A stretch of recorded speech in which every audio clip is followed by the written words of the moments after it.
બનાસકાંઠામાં તો કમોસમી વરસાદે જાણે કે વિનાશ વેર્યો છે। ભારે પવન અને ગાજવીજ સાથે ત્રાટકેલા વરસાદથી મોટા પાયે તારાજી થઈ હોવાના અહેવાલ મળી રહ્યા છે। ખાસ કરીને કમોસમી વરસાદને કારણે કેરીના પાકને સૌથી વધુ નુકસાન થયું છે। તસવીરો આપ જોઈ રહ્યા છો। ભારે પવન વાવાને કારણે અહીંના જે બાગાયતી પાક છે તેને નુકસાન પહોંચ્યું। આંબા પર રહેલી કેરીઓ નીચે ખરી પડી હતી। ખાસ કરીને પાલનપુર, દાંતીવાડા, અમીરગઢ સહિતના પંથકમાં કેરીની વાડીઓમાં ભારે નુકસાન પહોંચ્યું છે। આંબાના વૃક્ષો પરથી કેરીઓ ખરી પડતા આ બાગાયતી પાક કરનારા ખેડૂતોને મોટું નુકસાન પહોંચ્યું છે। કેરી ઉપરાંત બાજરીના પાકને પણ વ્યાપક નુકસાન પહોંચ્યું હોવાના અહેવાલ મળી રહ્યા છે।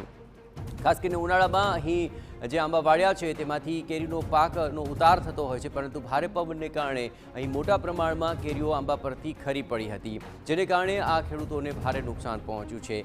તો એક તરફ અન્ય વિસ્તારોમાં ભારે પવન અને માવઠાનો માર છે, બીજી તરફ અહીં બનાસકાંઠાની અંદર આંબાવાડિયાઓમાં સૌથી વધુ નુકસાન કેરીનો પાક લેનાર ખેડૂતોને પડ્યું છે, કારણ કે ભારે પવનને કારણે આંબા પરથી કેરીઓ નીચે ખરી પડી।